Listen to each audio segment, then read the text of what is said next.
umpisa natin ha. Sa umpisa, ito pong eleksyon nangyari. 24 senators, 13 yung mayorya, di ba? 9 yung minorya, 2 ang abstain. Ang 13, majority yan. Kaya nahalal si Alan Peter Cayetano bilang Senate President at sa yung kanyang mga opisyales. Yung 2 po, ito, lumipat doon sa 9. Kaya naging 11. 24 pa rin. Hindi tayo nagdagdag. Umalis yung isa dito. Sino yun? Senador Escudero. Lumipat dito sa 11. Ito na ngayon.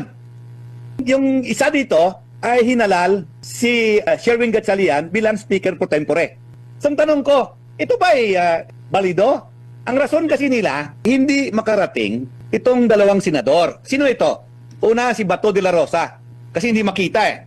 Pangalawa, itong si Jinggoy Estrada. Kasi sa kulungan eh. Now, balikan natin ang doktrina ng Abilino versus Cuenco. Sabi niya, kung ikaw outside sa coercive processes ng Senado, hindi ka pwede mapuwersa dumating sa Senado kasi nasa abroad ka.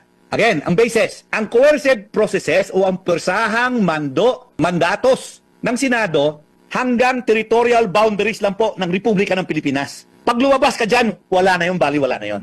Hindi ka na mapuwersa. Kung sa Estados Unidos ka, hindi ka na mapuwersa para bumalik dito. Tanong, meron bang senador na sa labas ng teritoryo ng Pilipinas? Wala po. Ako po nagdi-disagree doon sa posisyon ng IBP ha. Yan ang lesson ng Abilino versus Cuenco case. Ang senador ngayon, lahat sila 24, dito pula sa loob ng teritoryo ng Republika ng Pilipinas. Wala po may isa na sa labas ng Pilipinas. Kung naaresto si Bato de la Rosa at pinasakay sa aeroplano, dinala sa Netherlands, yes, applicable yan.